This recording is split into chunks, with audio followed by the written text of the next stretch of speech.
The story of Plymouth Colony is one that exists in sharp contrast to that of Jamestown.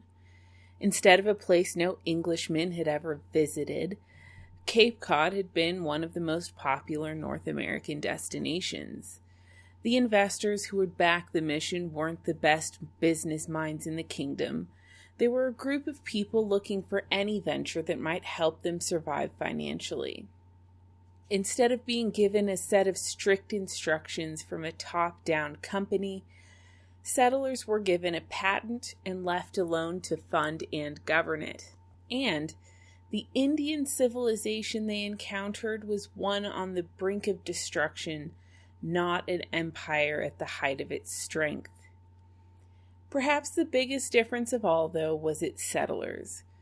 They weren't a group of individuals vying for control. Their core was a group of people insular enough that they rarely questioned their leadership once elected, and who had voluntarily remained insular to the point of isolation, even while living in one of Europe's biggest cities.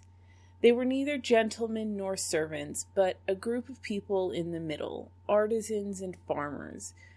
Like those who colonized Jamestown, they didn't have colonization experience, but unlike those in Virginia, they had very little life experience.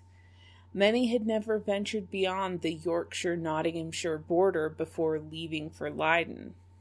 And instead of a subtle Catholic bias, these people were Brownists, and to fully understand them, we first need to explore both what Brownism was and what it meant in particular to a troubled rural area at the turn of the 17th century. You're listening to the American History Podcast with Sarah Tungsalvola, the show exploring who we are and why by tracing American history from the 17th century to the 20th. Brownism was named for Robert Brown, a Puritan Separatist preacher in the 1580s. He wasn't the first of his kind, but he was his movement's most visible agitator. He was from an affluent family who had made their fortune exporting wool to Europe, and who had become the political leaders of their town. He was related to the Cecils, and it's probably for this reason that while he was arrested 32 times, he was never seriously prosecuted. He went to Cambridge and quickly came to embrace the most radical of Puritan ideas.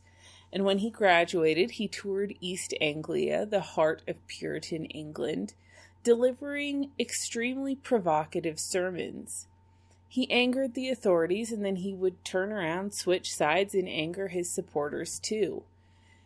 East Anglia was the home of towns like Norwich and Suffolk, which were part of a broader international network of deeply Calvinist sea towns, from La Rochelle in France to Gdansk in Poland, and of course the Netherlands. Pockets of Dutch weavers also inhabited these towns, and they helped to bring Puritan literature printed in the Netherlands into England. Brown partnered with exiled Huguenots like Jean Morley and Philippe de Mornay, and printed tracts which would serve as the basis of the Brownist movement, and also of Plymouth Colony specifically. Among their tenets was that in any Christian assembly, authority belonged to the people as a whole, free to vote, hire, and fire their ministers without a hierarchy of bishops or a national code or religious laws. They compared a true church to Athenian democracy, with each congregation free to believe and worship as it chose. They also said that true believers shouldn't share communion with people who weren't part of the Calvinist elect. The 1580s provided a unique opportunity for this movement to grow for a couple of reasons. First, in that middle class of society between gentlemen and workers, literacy had doubled in the course of a generation. For the first time ever, a majority of people in the Eastern English yeoman classes could now read, and it was from this group that many Brownists came. They weren't peasants, paupers, servants, or the poor, and they weren't old noble families. They were self-employed men in skilled trades, lower in social rank than people like Brown himself, but also people with a solid financial future, the opportunity to get rich, and oftentimes with some political control in their towns. The movement grew with each Elizabethan battle against the Catholics, especially the sinking of the Armada, after which anonymous pamphlets were written calling for the kind of deeper reformation that the Puritans in Parliament had been advocating. If literacy was at an all-time high, though, by the 1580s, religious life in England was at an all-time low. 4 decades after Henry's dissolution of the monasteries, over 80% of English congregations had never heard a sermon before. There simply weren't enough educated preachers to fill even 20% of England's parishes. By the end of Elizabeth's reign, they'd found educated preachers for about half of England's parishes. This was an impressive increase over the course of just 2 decades, and they'd done this by making the main purpose of the universities to produce clergymen. Brown was one of these clergymen, as were 2 young men named John Robinson and John Smith, no relation to the Jamestown figure. As the universities struggled to produce clergy, and the Church of England limped along with readings from the English Book of Common Prayer, the seeds of dissent were starting to grow. We discussed in the prologue series how the Reformation had occurred in England and the kind of socio-economic tensions involved. And as the Anglican Church limped along, a decent portion of the population was also growing in their own ideas. Catholic recusants worshipped in secret masses conducted in individuals' houses, and on the other side, the Puritans began to organize and take over and purge the church of all previous Catholic influences. They weren't unique because they were Calvinists, they were unique because they were actively working to transform the Anglican Church into one that adhered to the continental model, and to purge everything that differed from it. They had supporters like Walsingham, who were close to the Queen, giving them some sense of safety, and no one agitated more ceaselessly than the Brownists. The agitation reached a head when a Suffolk church was vandalized with a message comparing Elizabeth to the whore of Babylon. That was distinctly not considered okay, and while Cecil yet again protected Brown, who briefly slipped away into the Netherlands, in response to the event, Elizabeth sent William Bancroft, the future Archbishop of Canterbury, to investigate political agitation in the area. Brown's books were banned and burned, save for one which Bancroft himself kept and read, and which still exists in the library at Canterbury today. 5 ministers and 40 other people were convicted of nonconformity, and 2 people caught distributing the books were hanged. But Bancroft began to read about the Brownists at this point in time. Bancroft himself was an evangelical and someone whose penchant for speaking his mind had caused him to be passed over for promotion to bishop for most of his life. But he wasn't someone who spoke ignorantly. He wanted to understand people, and now he wanted to understand the Brownists. He read everything that Brown, Moray, Morley, and Barrow wrote, and he came to a conclusion. Bancroft decided that separatism was a spiteful and hypocritical concept, and one which would introduce devastating divisions into England. It would lead to endless division of denominations, and the sects would begin to squabble over petty issues. The denominational conflict, he said, would lead to civil war and then either anarchy or dictatorship. Denial of the monarch's supremacy would lead to an armed rebellion against the king or queen. And because England was a place with pre-existing inequalities, taking away the hierarchy of the church would only put the poor at the mercy of the rich, and independent local churches wouldn't be able to stand up to the rich either.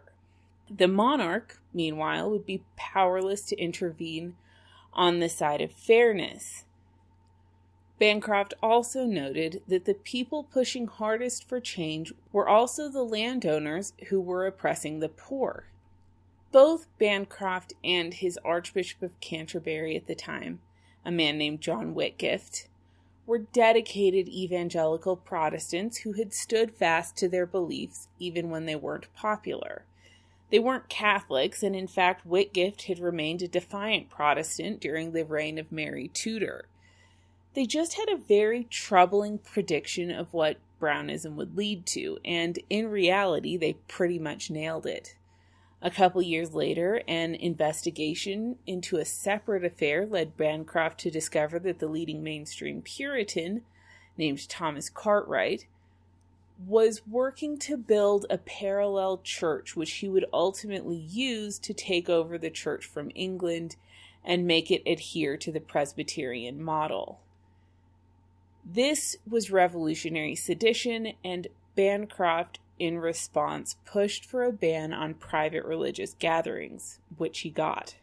So at its core, Brownism wasn't just a religious movement. It was a form of severe political agitation. 130 miles northwest of Norwich, though, it had a different meaning and motivation.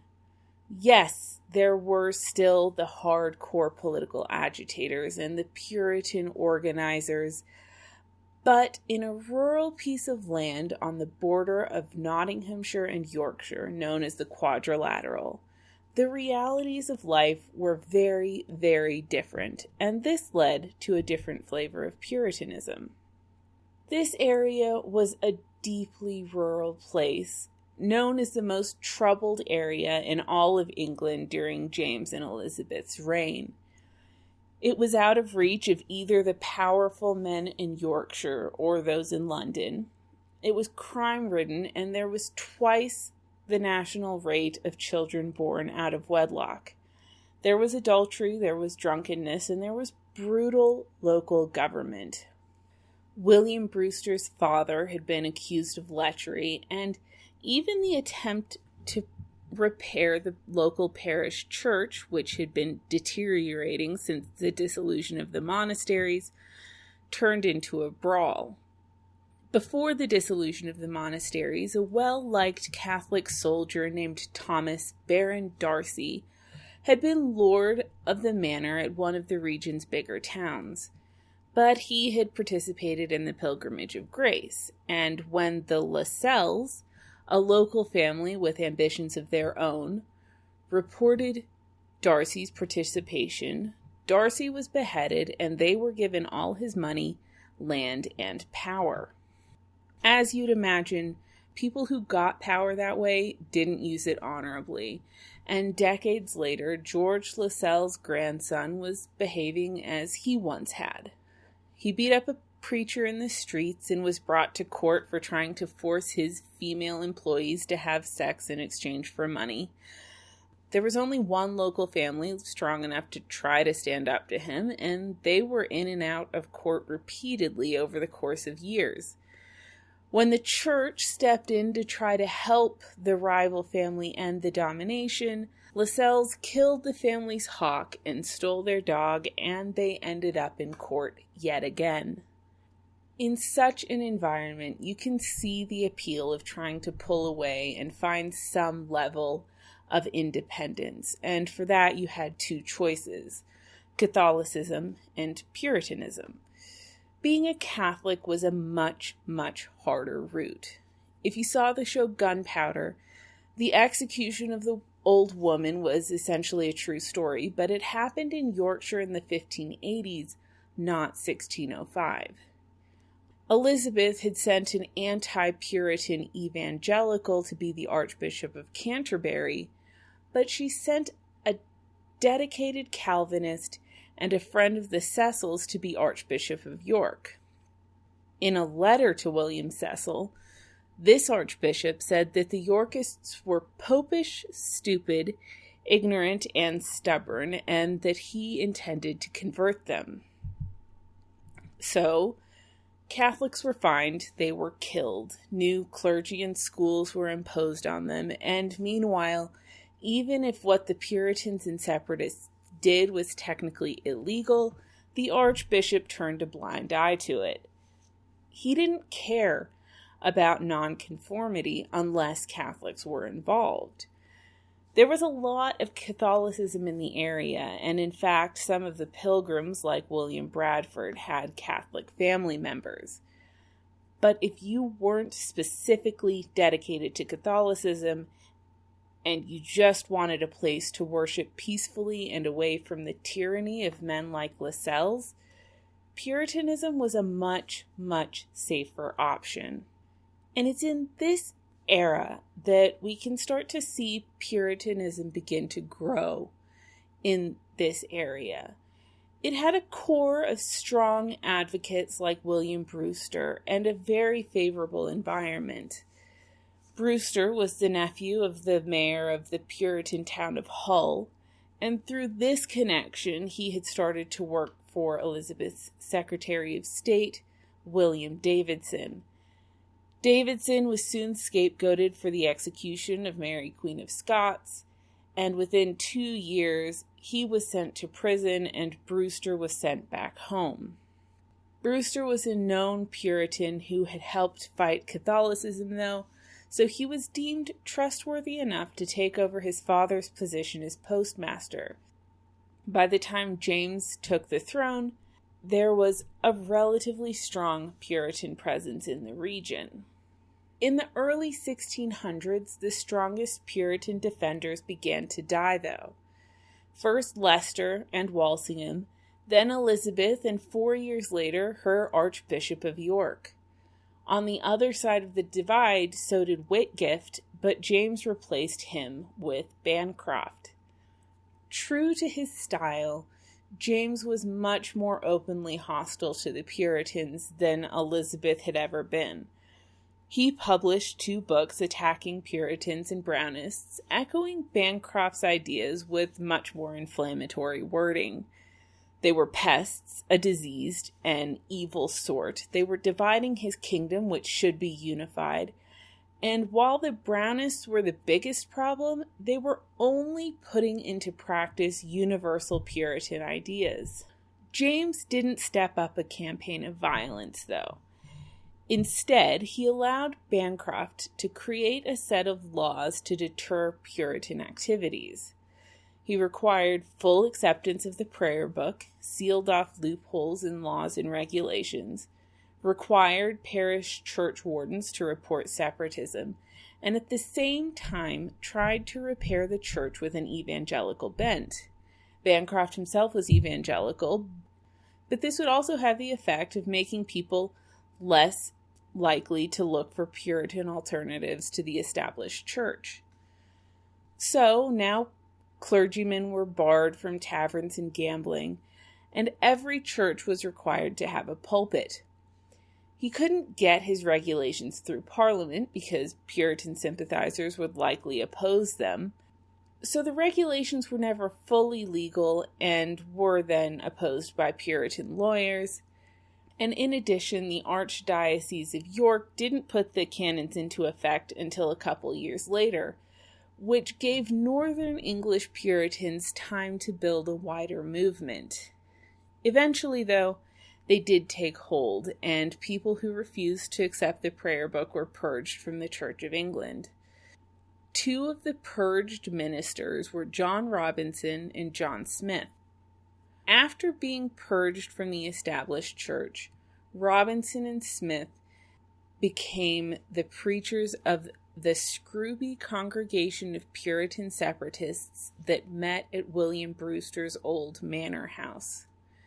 Both had gone to Cambridge as sizars, or poor but promising students who were allowed to attend in exchange for doing chores for richer students. Both had done well and gone on to prestigious positions elsewhere. Robinson was the deputy to the minister at St. Andrew's Church in Norwich, a relatively wealthy city famous for its Puritanism, and Smith got a teaching post at Lincoln.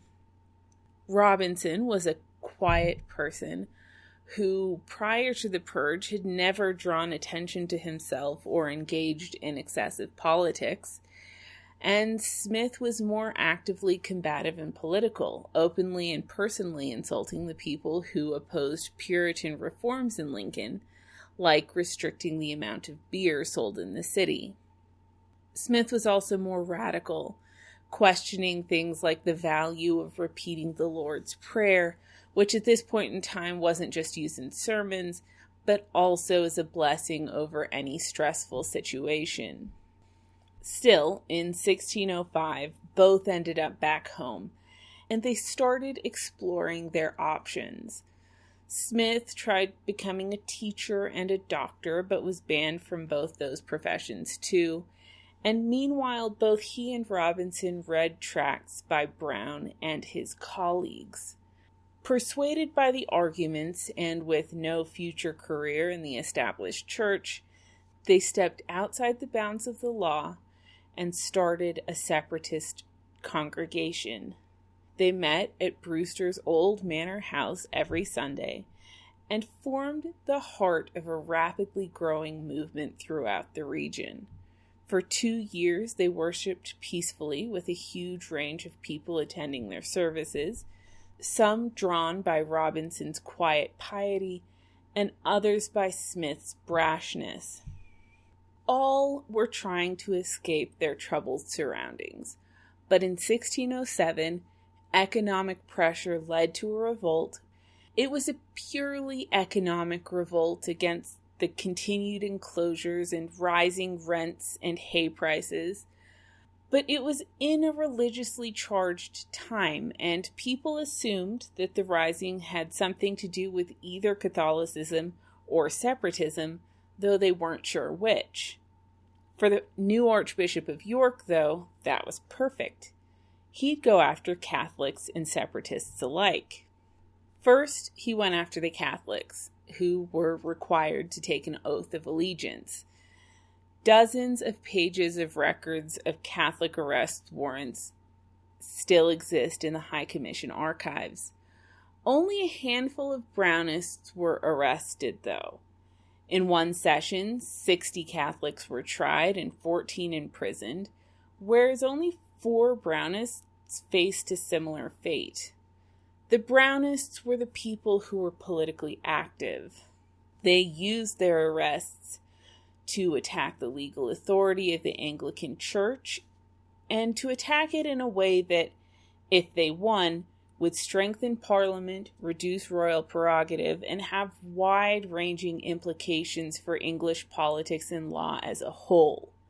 Catholics were considered heretics, but the separatists who were arrested were the individuals who were considered political provocateurs, and one in particular, named Gervase Neville, was well-educated, well-connected, and very successfully aiming his political arrows at the heart of Jacobean politics. Neville escaped charges, and the courts began sealing the records of any hearing involving a Brownist or Catholics who tried to oppose the court. Neville left for Holland, published a book, and then returned and was imprisoned for sedition.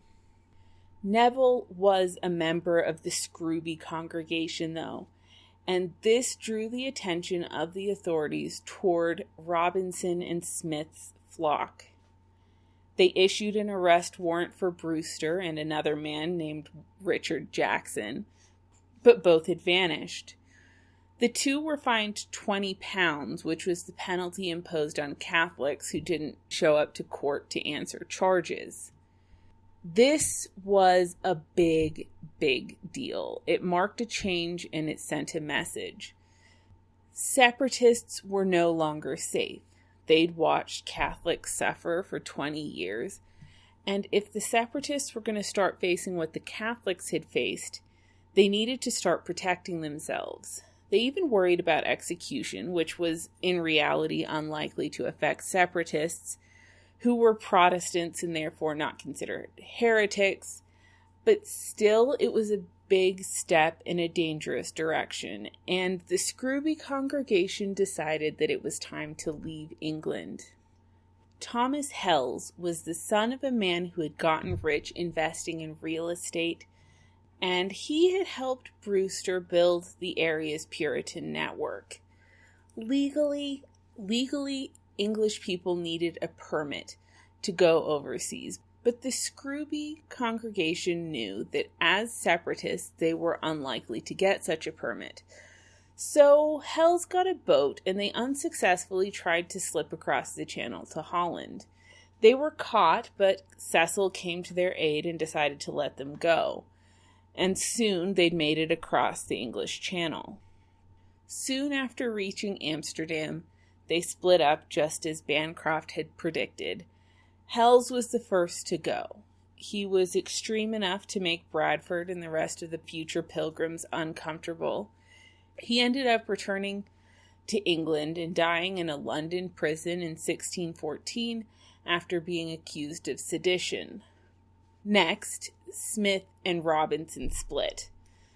Smith had adopted the most radical Protestant view of the time, Anabaptism, and ultimately went on to found the Baptist movement in the English-speaking world. And Robinson took 100 people to found a new congregation away from the Amsterdam factionalism in Leiden.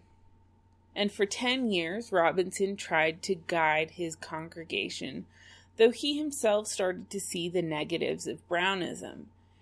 Brownists in England had a double reputation at the time. On the one hand, they were seen as enthusiastic and creative, but on the other hand, they were seen as being very bitter. As they built their new church in Leiden, Robinson started to see the bitterness emerge, as well as anger, arrogance, and a judgmental attitude. These were people who had separated themselves from ungodliness, but Robinson hoped to have a core of people who could encourage godliness, and instead he was watching his congregation grow to resent the people around them and look down on the unsaved. So he started encouraging them to join other people, even to the extent of encouraging them to occasionally attend other churches. He himself acted as the chaplain to the English regiments in the Netherlands. Most English authorities in the Netherlands were sympathetic to Puritanism, so even when asked by Bancroft to curtail activities like the printing of seditious books to send back to England, the authorities let Robinson's congregation do as they pleased. The problem with Leiden was again economic. The pilgrims easily found work doing manual labor, but the work itself was much harder than they were used to in their agricultural life in England. They were at the bottom of the social hierarchy with no chance of becoming prosperous. There was no social mobility and there was no financial security. The work was 7 days a week and there were no seasons off like winter in England. The diet was poor and the children were forced to work too, as well as being at risk of losing their English identity. There was so little hope for their future that they also worried that the children might turn to crime or become sailors, and the city was a big, intimidating, and no more religious than the Quadrilateral had been. In fact, they were required to work on the Sabbath and violate their own beliefs. There was a riot at Delft, and a few months later there was another one in Leiden, again motivated by economic factors. In addition, the 30 Years' War loomed on the horizon, and if violence broke out between Spain and the Netherlands, they would find themselves on the front lines. They were quite literally on the outskirts of society, making their home in a row of little houses at the edge of town. and it was a society that was even less forgiving than the one they had just left. They started to consider the New World. On the one hand, that was a daunting prospect. They'd heard the stories of Cassin and Ratcliffe's deaths. There had also been a group of separatists who had famously died en route to Virginia. The Dutch offered to let them settle in Middleburg, which is a more agricultural city, but it was also one that was closer to the Spanish border. Going across the Atlantic ultimately seemed like the thing to do. So they reached out to Edwin Sandys with their 7 articles declaring their beliefs. Sandys praised their document and promised to help, and he connected them to John Wolstenholme, a member of the Virginia Company as well as of Smythe's magazine. Wolstenholme was happy to help. He was a devout Christian, though not a Puritan, and he worked to get the Pilgrims to go to Virginia. He wanted to strengthen the English presence in North America, and he knew that they needed more settlers for that. He brought in a man named Fulk, who was a member of James's Privy Council, and Greville, who was a part of the war party and a very close associate of George Villiers, the notorious Duke of Buckingham. And then they brought in Robert Naunton, James's future Secretary of State. And together, this group of people formed the core of advocates for the Pilgrims in Virginia. It was Naunton who convinced James to let the Pilgrims go to America, saying that they were harmless and that it would cost nothing to let them go since they planned to support themselves by fishing. To this, James famously replied, "So God have my soul, 'tis an honest trade. 'Twas the apostles' own calling." Thanks for listening. If you have any opinions, thoughts, or theories about anything we've discussed in the show, I'd love to hear from you either on Facebook or Twitter, and you can find those links at the website AmericanHistoryPodcast.net, as well as links to first-hand accounts and things. See you next week.